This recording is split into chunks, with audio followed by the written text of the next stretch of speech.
Улица Академика Арбузова – одна из самых оживленных артерий Казани. Ежедневно тысячи машин едут по ней на выезд из города. Во время дождей, говорят водители, делать это было проблематично. Машины тонули в грязи.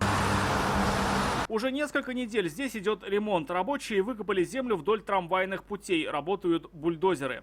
Закончилось скоро.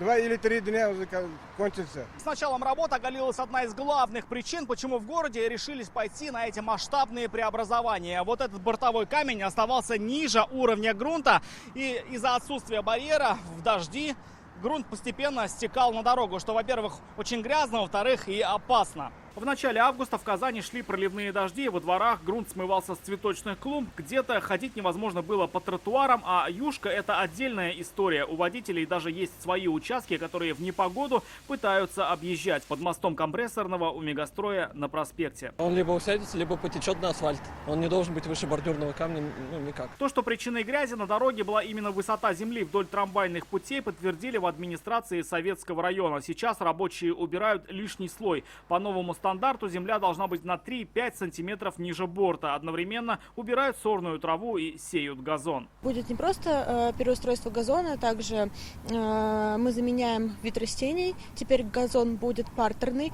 Как его можно будет отличить, это плотность и цвет. В рамках запланированных работ вдоль южной трассы благоустроят больше 20 улиц. Будет высажено почти 60 гектаров нового газона. Работы завершат до конца сентября. Рамиль Шайдуллин, Игроман, ТНВ, Казань.